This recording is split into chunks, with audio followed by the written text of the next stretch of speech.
Mae yna Iddi lle dylse ti teimlo'n ofnus, ond mae'n rhywbeth dwi'n trio peid y gadael ddod drosto fi. Be dwi ddim eisiau yw'r ofn yna effeithio ar y ffordd dwi'n mynd i perfformio. Cos os ti yn teimlo'n ofnus, mae beth yn gallu gweithygu o fan yn eitha gloi.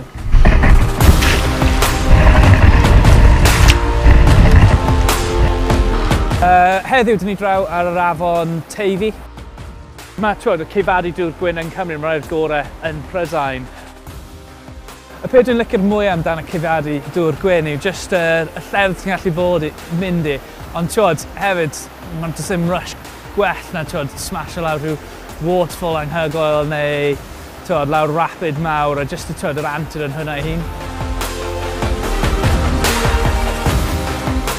Y peth o'n i'n ffindio mwy o cyffroes am ceufadu yw jyst fod yn y dŵr ei hun, a trio defnyddio'r dŵr i gallu cael dy hun lawr trwy rapids neu lawr trwy dros rhaeadr neu trio teithio o un lle i'r llall lawr yn defnyddio, yn harnesu cryfder y dŵr a trio mynd o hwnna.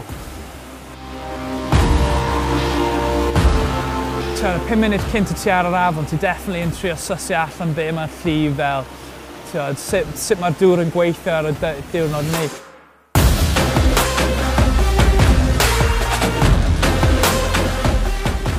Mae Iddi yn golygu fi fod allan, ti'n mynd amdano fo, ti ddim yn eistedd rown, ti ddim yn ffaffan, ti jyst yn mynd allan a ti jyst yn mynd am antur neu sbri.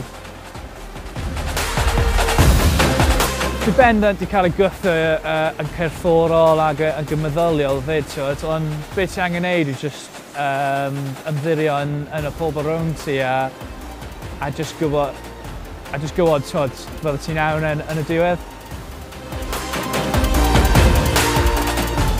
Mae'n creu buzz pan ti'n edrych nôl ar rhywbeth ti wedi wneud. Enwedig os mae'n rhywbeth lle ti ddim yn cant yn siŵr am sut mae'n mynd i fynd. Ond ti'n mynd Iddi, off o fi, a dwi'n mynd amdano fe, wedyn edrych nôl a ti fel, oedd hwnna'n dda.